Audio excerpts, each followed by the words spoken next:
Hey everybody, welcome to Bible 365, day 41. We are looking at Ruth chapter 2, beginning in verse 17, going down through verse 21. It is February 10th, and this is a cool passage where we get to see Naomi and Ruth kind of the light go on, and they understand who Boaz is, and they start to get the idea of him being their kinsman redeemer. So we're going to look a little bit more about what that means, what that law was in the Old Testament, and what it meant to be a kinsman redeemer, and how we see that in Christ. So let's take a look at the text. Ruth chapter 2, verse 17 down through verse 21. So she gleaned in the field until evening. Then she beat out what she had gleaned, and it was about an ephah of barley. And she took it up and went into the city. Her mother-in-law saw what she had gleaned. She also brought out and gave her what food she had left over after being satisfied.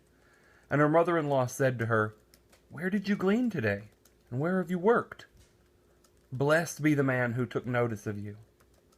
So she told her mother-in-law with whom she had worked, and said, "The man's name with whom I work today is Boaz." And Naomi said to her daughter, "May he be blessed by the Lord, whose kindness has not forsaken the living or the dead." Naomi also said to her, "The man is a close relative of ours, one of our redeemers." And Ruth the Moabite said, "Besides, he said to me, 'You shall keep close by my young men until they have finished all my harvest.'" So we pick up the story again with Ruth having just gleaned in Boaz's field for the first day and eaten dinner with him, or lunch possibly. And she leaves not only full from eating with him, but also leaves with an ephah of barley, which is about 25 pounds worth of barley, half a bushel or more. And she would have carried this throughout the city, so she'd probably had this big bag of barley, or basket full of barley on her head. She's walking through the city and kind of letting everybody see that this Moabite girl who didn't belong has found sustenance, has found someone to take care of her, and so they're immediately seeing what's happening there. And I love that not only does she bring this food that she's gleaned in the field, but she also brings her doggy bag from her meeting with Boaz and her lunch that she had together with him. And immediately Naomi says, "Oh, tell me more. Tell me more. You got to start giving me more information about what happened. Who'd you meet? What happened? How'd you get all this barley? What's going on?" And Ruth spills the beans and says, I met a guy named Boaz, and he's taking care of me. He told me to glean behind his men, and that he was going to keep me close, and he was going to take care of me. And Naomi, her chin hits the floor, and she says, "You found him. You found the guy that we need to find, that we need to implore with him that he can redeem us. He's one of our close relatives, and he can redeem us." Now, what's that mean? There was a law in the Old Testament called a kinsman redeemer law, which basically says if you had a close relative, that was the first requirement. You had to be of close relations. And if a family fell into really hard times, say, like in this case, a husband passed away, this close relative then had the right, and also in some cases the obligation, to step in and marry this woman, to take care of the estate, to continue on the name and the family line that's there. And so Boaz not only was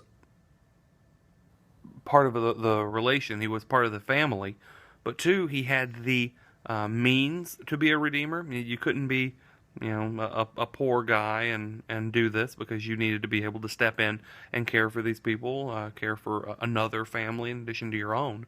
And then three, you had to be willing to do it. You had to want to do it. As we see later on in the book, there's another family member that's even closer than Boaz and he gets the first shot.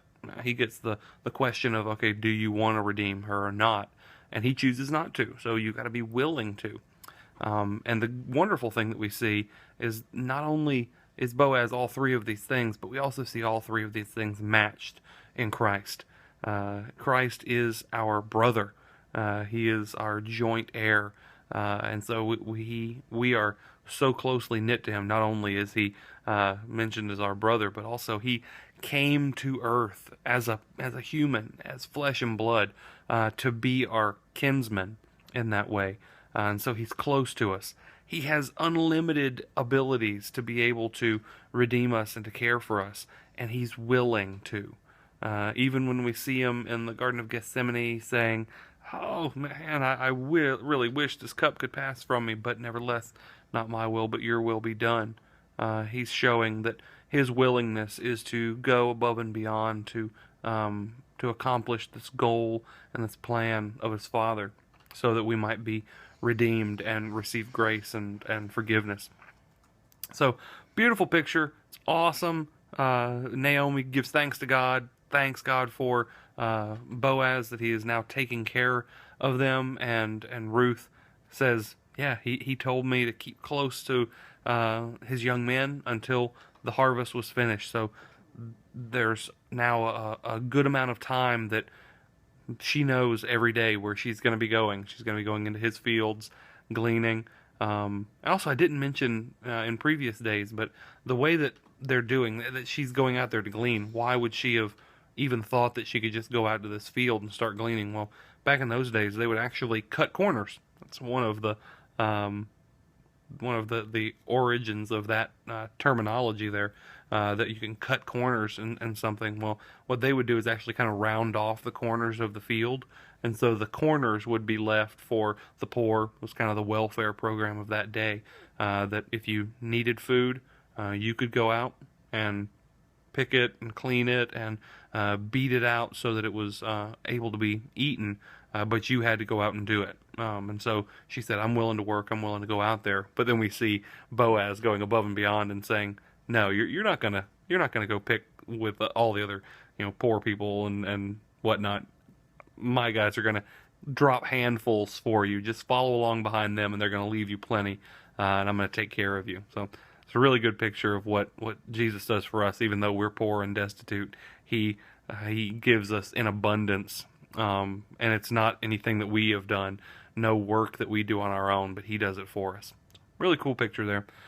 I'm looking forward to continuing on in this. It's been good so far going through Ruth. I enjoy this book. It's just a really cool story, and I hope you'll follow along as well. You can continue to follow along here on YouTube by subscribing below, or on Twitter at Engaging Culture, or on my website, engagingculture.wordpress.com. Thank you guys. Have a great night.